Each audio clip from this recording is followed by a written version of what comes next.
What is going on, world? What's up, YouTube? It's Zero here. Today I'm bringing you guys a brand new episode of the 8 Below Show. Welcome everyone to 8 Below, the best gaming related show here on the planet. And with that being said, everyone, we have a lot of things that we want to talk about in this episode of the show. So let's get into it. Who are you? I don't know who you are. Who are you? Lily. Oh, you're Lily. That's right. Wait, are you going to be on my lap the whole time? Yeah. So a series that never got a continuation that we've wanted to see a continuation of is Dead Rising. This is a title, guys, where we got 4 full-blown entries into the franchise, and we have not seen up to this point in time a continuation. There were plans to have another Dead Rising title, but obviously this one got canceled, and the question now remains, will we ever see a Dead Rising 5 in the future? So let's get into it. This is an article coming to us from Lee Williams of Games Hub. Dead Rising 5 was in development at Capcom before the project was shuttered. Dead Rising 5 never made it out of development at Capcom Vancouver despite the popularity of a long-running series. For years, the existence of the sequel wasn't even public knowledge until a report from gaming historian Liam Robertson confirmed fresh details about the sequel and how it wound up being canceled. According to Robertson's research, Dead Rising 5 was the unfortunate victim of 2018 layoffs at Capcom Vancouver, which was eventually shuttered. Prior to this decision, work on the game had reportedly been well underway, with concept art, narrative, and soon elements of the game's overall design completed. In the portfolio of former Capcom Vancouver level designer Nick Sinekowitz, fans have discovered a treasure trove of information about the mysterious Dead Rising sequel. Sinkenowitz worked on several major levels for the game and creating many mechanics in the process, including an environmental damage system, traversal system, loot container system, and enemy spawner. He also created the basic gray box levels for locales, including the Barrio Hotel, camps, Mayan Temple, and Safe House, all of which would likely have played a major role in the game. So obviously, guys, they were working on this title in a pretty, it seems like in a decent way. I mean, when you think about it, they had already had a number of levels that were already mapped out, were already being worked on, and all of a sudden you get all these layoffs and things of that nature that end up hitting over at Capcom Vancouver. So it was a really, really unfortunate ordeal that happened there. But would we ever see this game return to the fray at some point or another? Well, that being said, while clearly unfinished, the level of polishing clips posted by Sinkenowitz suggests Capcom Vancouver was far into development on this project before the plug was eventually pulled. Combat and enemy movement seems jerky and textures are clearly rough, but the game does appear playable. The ongoing popularity of the Dead Rising franchise may lead to a series revival in the future, but it does appear this previously unknown sequel will remain in its current unfinished state for now as a relic of the once bright ambitions of Capcom Vancouver. At least we'll always have the rest of the excellent over-the-top Dead Rising games to remember the studio by. So, look, here's the deal. At this point in time, guys, it's hard to say if Dead Rising will ever come back. But if Capcom ever decided to go back to it, they've already worked on, a number of different things. Looks like they were, decently far into development where it was at least playable, even though it seemed like it was probably buggy. Some of the textures weren't fully finished. But they have they would obviously have somewhat of a foundation for Dead Rising 5 to make its way at some point in the future. And I really think that this is a great case, guys, of a game that we as the community need to voice it back into existence. Whether it's through social media, on Reddit, tagging the developers and the publishers, saying that we want a Dead Rising 5 can actually go a lot farther than you might think. Dead Space was a game that came out and we had always wanted a continuation, never got that continuation, but we did echo into existence a remake of that first game, and it was a smash success. So could Dead Rising, have the exact same kind of formula to making it, get made at some point in the future? I think that's something that could very well happen. But let me know what you guys think in the comment section down below about Dead Rising 5. Is this a game you'd like to see? Do you think it's ever going to happen? Let us know in the comment section down below, and let's have a real conversation about it. And for more Dead Rising 5 content and videos, stay here with zrotv. So when the original Ghost of Tsushima was announced to the world, just from a gameplay perspective, from a graphical perspective, absolutely incredible. And when the game released, to everyone, just absolutely mind-blowing experience, really blew a lot of expectations. And, there's been a lot of talk whether or not we were going to get a Ghost of Tsushima 2, and that is absolutely happening at this point, which makes a lot of sense because this is a title, that being the first game, that sold, over 8 million copies for PlayStation and has really proven to be, the next big, PlayStation exclusive for sure.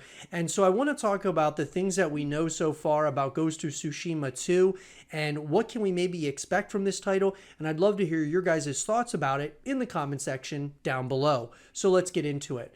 So guys, in an article coming to us from Hannah Liberum of Fortress of Solitude, Ghost of Tsushima 2, the samurai sequel, already sounds incredible. So Ghost of Tsushima is a high quality open world stealth game that takes place on the island of Tsushima. Players play as Jin Sakai, a samurai on a quest to protect his home from the Mongols during their invasion of Japan. Throughout the game, he faces a constant, eternal battle when having to choose between sticking to his warrior code to fight honorably or taking a more pragmatic but despicable way that will repel the Mongols and result in minimal casualties from the island of Tsushima.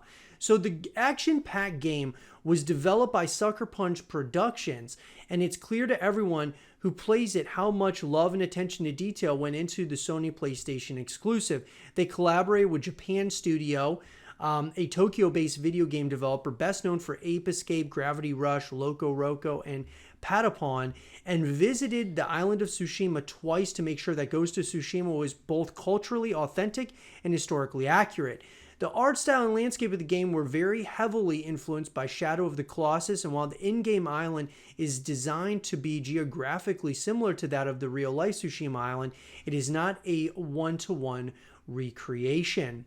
So obviously, guys, when we talked about the graphical fidelity of this game, unbelievable. From graphically, it is one of the best when you really look at just the vibrant colors and those gameplay mechanics, just unbelievable. So obviously, guys, Ghost of Tsushima did get announced, and this is going to be an article that is coming to us from Gen X and Shane Musa and Wessel Mini of the company. So in terms of some release date speculation, so when will Ghost of Tsushima be released? Well, as of right now, we don't anticipate a Ghost of Tsushima 2 release date anytime soon. Assuming the game is already in development, we believe we will have to wait until 2024 or 2025 at the earliest for it to be released. But this is just our opinion based on other titles in development within Sony Interactive Entertainment Studios. The success of the first game in the director's cut led us to believe that while the game will be in the pipeline, developers over at Sucker Punch are likely taking their time releasing the sequel. But as of right now, fans shouldn't hold their breath for a quick release, as we will have other content to chew on in the meantime. And I agree with this. I don't think that Ghost of Tsushima is going to be coming out anytime soon, guys. Reason being is because Sucker Punch should really be taking their time. Obviously, these are the guys who made Infamous, and that was, another really incredible game in my personal opinion. And I would love to see them actually make a continuation of that one as well. But Ghost of Tsushima 2, if you're trying to raise the bar and outdo yourselves essentially of what you did in the first game, it's going to be a while. And I think Sucker Punch wants to make sure that this is going to be something that it blows everyone's mind even more than the first game did. So that being said, I don't think we're going to should expect this game to be coming out anytime soon. Now, in terms of leaks, guys, no platforms for Ghost of Tsushima 2 have been announced, but it is confirmed it will be released on the PlayStation 5. Regarding leaks, players haven't been able to speculate or mine details because the game has almost no official information out yet. Sucker Punch has recently been hiring for a senior games writer for an open world game and a combat designer who has played Ghost of Tsushima and understands its core combat systems. this is almost assuredly hiring for the development of the sequel. And while we don't know much about what to expect, we can at least say for sure the game is looking to replicate and build on some of the systems introduced by its predecessor. But for right now, we'll just have to wait and see for more details on the epic samurai adventure. So, in my personal opinion, guys, I think we're going to be seeing more details on Ghost of Tsushima 2 probably in the next year to 2 years. I would say we might see a little bit more information in 2024, maybe have to wait till 2025 to see more, and then I think the game is going to release in 2026 or 2027, depending on, how far they get into development. And I will say that for Sucker Punch, if anybody from Sucker Punch is watching this video, taking your time and making sure that this game is fully polished and ready to go, we as the community are happy to wait as long as needed in order to have a fully polished, incredible experience like we did with the first game. And if that means 2027 is when we get the game, I'm totally okay with that. Take your time, make an incredible experience, top expectations, add more game modes and things of that nature to bring us back to the experience over and over again. And I think we're going to have a juggernaut on our hands in terms of not only a continuation, but a long-withstanding franchise. Let me know what you guys think, though, of Ghost of Tsushima 2 in the comment section down below. What are you guys really excited about with this? What are your thoughts? Let me know in that comment section below. And for more Ghost of Tsushima 2, stay here with zrotv. So the rise and fall of Halo Infinite. This is an interesting topic, guys, because, I'm going to, give you guys some things to think about here in terms of what happened to Halo and, what could maybe bring this, franchise back to the forefront. Because I think when the release of Halo Infinite came out, this franchise and the game, obviously, it was kind of shaky, right?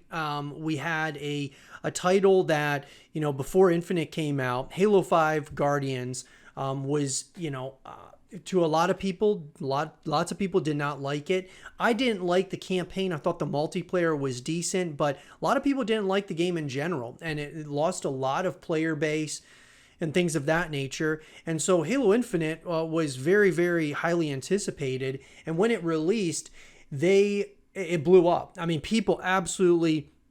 Everybody was playing it. It was a lot of excitement, a lot of buzz around the game, all the big streamers, content creators creating content around the game. And what an incredible rise it was to see Halo back in the forefront.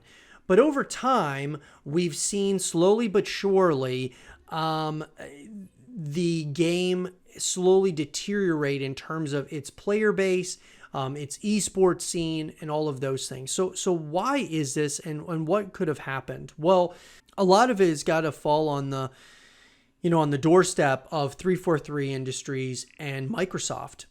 I think that this was a game that needed to be consistently, maintained and updated and things of that nature. And yes, they have updated it.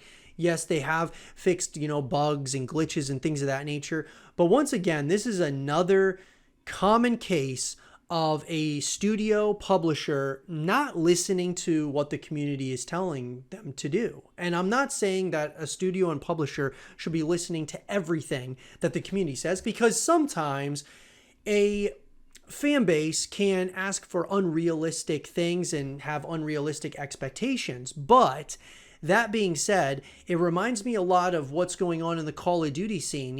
That Infinity Ward wasn't listening to the fan base. Activision as a whole was not listening to the fan base, and it's very concerning to me because, even though Halo, it's a Microsoft, owned IP, they're going to be acquiring Activision Blizzard. And so who knows where the future of Call of Duty is going to go if we have, them not really listening to the community right now.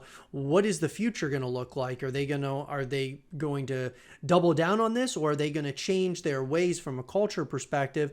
And it's hard to say either way. But with Halo Infinite's case, I think that they were on such a high. And yes, any game that's on a high, it's going to come down somewhat, slowly but surely, because there's going to be new games that come out. People are going to try out other things. But for Halo Infinite to fall as much as it did, there's systemic issues behind the scenes that are going on for it to be dropping as significantly as it did. It's, a lot, it's much more than just, people were going over to play other games. That does happen. But if you have a game that is consistently maintained and you're listening to the community, gradually you're going to, of course, have a massive fan base. You're going to be able to withstand that community as well, because those are the people who and the individuals that are going to be consistently coming back to the experience over and over again. There was a lot of talk that, there was going to be a battle royale mode. Forge mode took a long time to come out. There were just a lot of things where there were lots of delays, and I have no problem with delays, but when you're promising certain things and you don't deliver, that's where there's problems.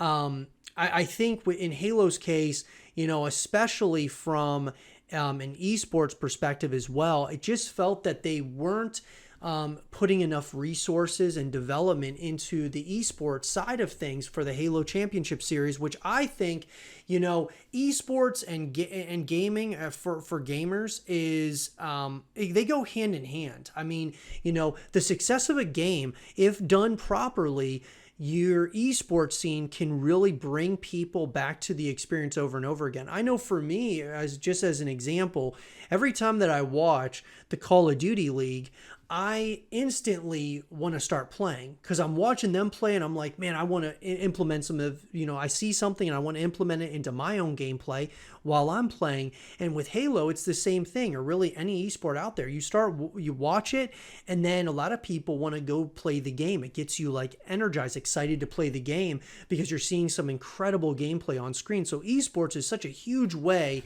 to help your game continue growing. And once again, just like the Call of Duty League, just not enough focus and not enough energy and development is being spent from the publishers and the developers on esports.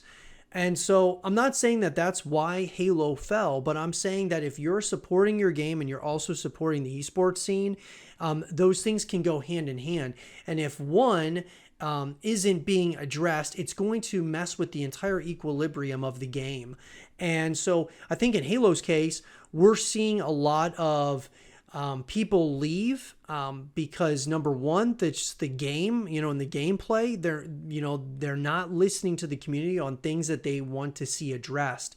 And so I think that it really starts there, addressing the things that the community wants, because the community, even though they are, not the end all be all, they are the ones playing the game on a consistent basis. And if you have enough people telling you, hey, we need to change this or change that about the game, and you don't do anything about it, you very well may lose those people and they may go on to other games. We're living in a world now where their games are very much so easily, readily available to everybody, whether you're talking about Xbox Game Pass to PC games, free-to-play games, battle royales, horror shooters, FPS. I mean, all these different genres that are out there. Games are more readily available now than any time in history, in the video game industry. And so I just want to challenge 343 Industries, because I'm not going to say that it's just them. I am going to challenge them, though, to really listen to the community. Now, in terms of the community, sometimes I've said this as well, that the community can sometimes really hurt a franchise as well. And I'll give you an example of this. Another Xbox and Microsoft IP is Gears of War. And Gears of War, guys, is one of my favorite games of all time. And I saw the community really hurt this franchise in a major way, where there was so much complaining about every little thing within the game, very, very nitpicky things. And when you talk about and you complain about a smaller IP and the developers and the developer team, when they don't address everything, it can definitely hurt the game. But at the same time, when they go after individuals from that studio, for like the Coalition 343 Industries, that could very well demoralize somebody, or it could really demotivate you to do things and start spiting the community. And these things can, have gone back from the beginning of the gaming industry, where there's been, if there's issues from the community's perspective, it can seep into a cultural issue within the development or the publisher side of things. And so I just feel that the community and the developers and publishers need to work in unison to create an incredible experience, because I think that this isn't done enough. I think that small indie games are absolutely doing this. It's the big AAA publishers are the ones that are not doing it, and not addressing the issues quickly enough, or aren't addressing them at all. And that is a massive mistake in my personal opinion. I think it's very, very important that with Halo and games in the future that come out, that the developers and the publishers really focus on the community more than anything. Focus on the community before you're focusing on monetization tactics. Focus on the community before you're trying to figure out the next battle pass or whatever it is. Focus on your community, what they want, and address those issues. I'm not just saying one person in the community. I'm saying when you've got a lot of people in the community that are asking you to address something, just do it, because they're the ones that are going to be coming back to the experience over and over again. Let me know though, guys, what do you all think happened to Halo, and what do you think could really be done to bring this once again to the top of the FPS genre? What do you guys think it's going to take? Let me know in the comment section down below. And for more Halo content and videos, stay here with zrotv. Yes, I know, guys. We're already going to talk about Modern Warfare 4. We haven't even gotten Modern Warfare 3 yet, and I want to talk about Modern Warfare 4. But you guys know, on the show, we always talk about the future of gaming and the future of games and franchises we want to see continuations of and things of that nature. And we all know we're going to be getting continuations of Call of Duty for the foreseeable future, which is awesome. But that being said, did you already know that we already had a Call of Duty Modern Warfare 3? It came out in 2011. And yes, we are getting a Modern Warfare 3, which I am excited about, guys. The game looks great. From a graphical perspective, it looks unbelievable. Gameplay, classic Call of Duty. I'm excited that they're bringing back all the classic MW2 maps. I'm all in for it. But Modern Warfare 4 is a game that we have not gotten in terms of the name, so to speak. We have not gotten a Modern Warfare 4. After that 2011 Call of Duty Modern Warfare 3, we did not get a continuation. And yes, Modern Warfare 3, obviously, I thought the story was great. Wasn't as good as MW2. Gameplay wasn't as good as MW2 in my personal opinion. I thought that, Modern Warfare 2, one of the greatest games of all time, so had a lot to, live up to. But I still thought that Modern Warfare 3 was a good game. It was a good entry in the Call of Duty franchise.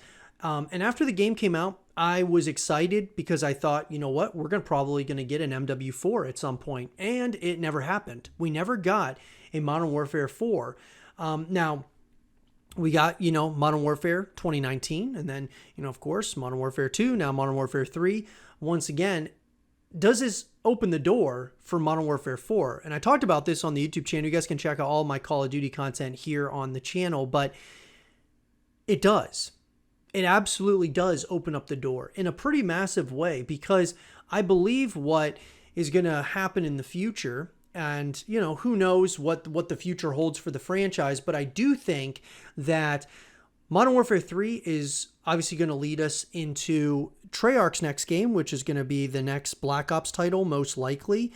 And then after that, what's going to happen from there? Well, I think, Call of Duty, even though I've wanted a Call of Duty Ghost 2, and we've talked about this quite a bit on the YouTube channel as well, I think that if from a business perspective, if you're Xbox, if you are PlayStation, if you are Microsoft, Activision Blizzard, Infinity Ward, all these different entities that are involved in Call of Duty, what makes the most sense, at least to me, is going back and forth between Modern Warfare and Black Ops, because they're the two most popular series of the overarching franchise that is Call of Duty. They are the biggest, and it's not even close. Whether you want to talk about Advanced Warfare, Infinite Warfare, Ghosts, it's bigger than all of those, and it's not even close. So realistically, what I think we can expect is Modern Warfare and Black Ops to continue into the future. I'd be pretty surprised if they went away from that, especially, like soon. But, obviously stranger things have happened. But Modern Warfare 4, I definitely want to see, because Modern Warfare 3, guys, I think it's going to be great. But I think Modern Warfare 4 would kind of get Xbox, or that being, Microsoft, because, they're the ones who are buying Activision Blizzard. It would get them out of the shadows of the Modern Warfare series up to this point, because obviously you're basically renaming games from the past, right? Modern Warfare 1, 2, 3, and they're doing it again now. It would get them out of that shadow and be able to create their own with Modern Warfare 4. Now, maybe, just maybe, they'll decide we want to skip out on Modern Warfare and we want to move on to a new sub-series in Call of Duty. I don't think that's going to be the case. I think that there's a possibility that they may try something here or there, but most likely we're going to be seeing Modern Warfare and Black Ops for the, long withstanding future. And I'm okay with that because they're both incredible. Black Ops has the best multiplayer experience. Modern Warfare has the best campaign experience. I think that, when we look at those two sub-series, it just makes total sense to me. Modern Warfare 4, though, needs to happen. It's not just that I want it to happen. It needs to happen in my mind for us to get out of this, rut of renaming the Call of Duty games like the same thing that they did years upon years ago back in 2011. And now you're doing the same name in 2023. It just doesn't make a lot of sense to me. And so get out of that shadow, create a Modern Warfare 4 next after, the next Black Ops title comes out, and go from there. I'm very, very excited about it. And I would love to hear you guys' thoughts about this in the comment section down below. Where could they potentially go with Modern Warfare 4? I think, the sky's the limit. There's so many different options and ideas. I think they should introduce some new characters, obviously new weapons, maps, things of that nature. Because even though Modern Warfare 3 is going to be kind of its own standalone game, a lot of it is somewhat of a copy-paste, or a lot of it is a reskin of MW2 in multiple ways, it's, from the more recent MW2 and then the 2009 MW2, they're bringing back all those maps. So it's somewhat of a reskin of games that we've already had in the past. And so with Modern Warfare 4, it'd be a fresh start for the Modern Warfare franchise or sub-series. And I think it could be something really special. And I think there's a lot of ideas. And I think that it would almost be like a fresh slate for Modern Warfare. And for the folks over at Infinity Ward, be like a fresh slate. They don't maybe need to bring back Makarov and Price and all these different characters. They can be starting to implement new characters into it.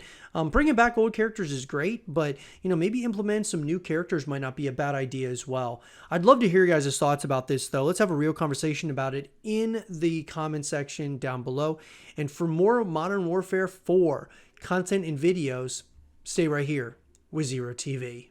For those of you who are accustomed to the YouTube channel and the 8 Below show of the past, sometimes we talk about individuals within our community.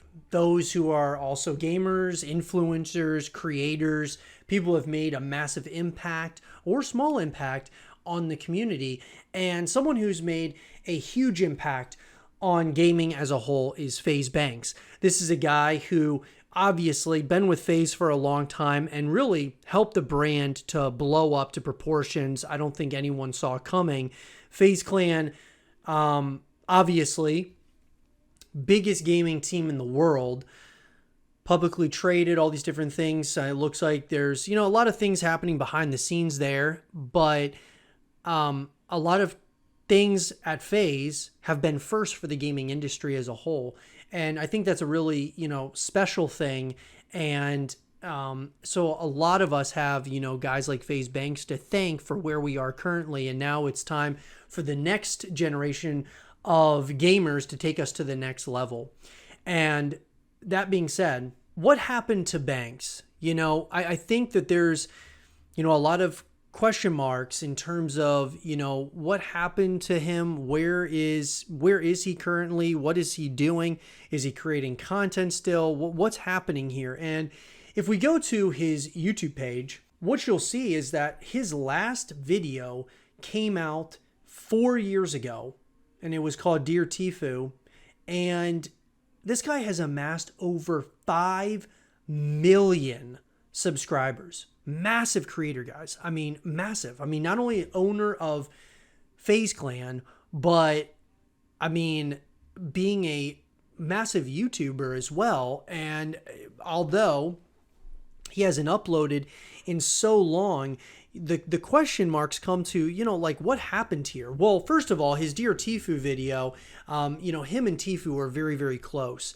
And a lot of things happened behind the scenes where, and then Tfue came public with talking about how he had a bad contract with FaZe and a lot of drama there. And you guys can check out all that stuff. I'm not going to talk about that so much because even though that does play probably a pretty big part in terms of why Banks decided to step away from creating content, I also think it's another reason why he might not be as much in the public eye, just because of some of the things that happen there, what's happening behind the scenes with FaZe. He has been vocal, however, on his social media when it comes to things, of course, involving FaZe Clan. He has been vocal about those things and getting the brand back and all those things. He absolutely, I'm sure there's things that he's not able to talk about, but he definitely, like the rest of the OGs at FaZe, want their team back, right? I mean, and with good reason. They want their team back. They want to figure out a way to get FaZe back where it's not being run by people who don't really know what they're doing. When it comes to an esports organization, a gaming organization, the OGs know exactly what they need to do in order to bring FaZe back to the forefront. Even though it technically still is, it's lost some of its prestige since going public, since the team was was really put in the hands of other business people. And I'm not saying that every move has been terrible. Some of the collaborations have been cool that FaZe has done, but a lot of it has just been an issue for sure when it comes to figuring out ways to continue to grow the brand. And the OGs know exactly what to do there. So what I think is happening is I think Banks is actually working behind the scenes consistently to get FaZe back, figuring out ways to get the team back. And once they do that, which I believe, I have all the confidence in the world that they will get the team back, I do think at that point he will come back to social media in a more major way. He will come back to YouTube and create more YouTube content in the future. I don't think we've seen the end of Banks on YouTube. I don't think we've seen the end of Banks in the gaming industry. I think that he's really just getting started. It's just right now, he's taking his time and getting all the things, because a lot of things have happened over the last number of years where, he broke up with his girlfriend and, FaZe has got all these different issues. He's got his best friend who was Tfue, who, of course, ended up leaving the team. And so there's just been a lot of moving parts. And I think for him, from a mental perspective, is just taking his time. Now, I'm not Banks, so I don't know if that's exactly what he's feeling, but I think he's taking his time, not rushing anything. When he's ready to come back to content, he will. When he's ready to really come back into the public eye, he absolutely will. And I can't wait for that, because I think that this is one of the biggest figures in our industry and is one of the most important voices in our industry as well when it comes to how do we take this thing from where we are to go to the next level, which is what gaming and esports needs, is how do we go to the next level? A lot of us guys, as just creators in the gaming space, people who are esports enthusiasts, things of that nature, are also going to help. But we need these big guys who have taken us to where we are to take us to to the stratosphere, essentially. And so that's what I think is what's going on here with FaZe Banks. But I'd love to hear your guys' thoughts. What do you think's going on here? Let me know in the comment section down below. Let's have a real conversation about it. And for more gaming content and videos, keep it right here with zrotv.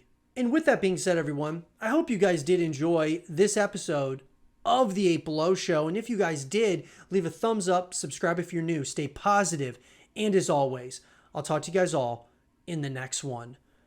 Peace.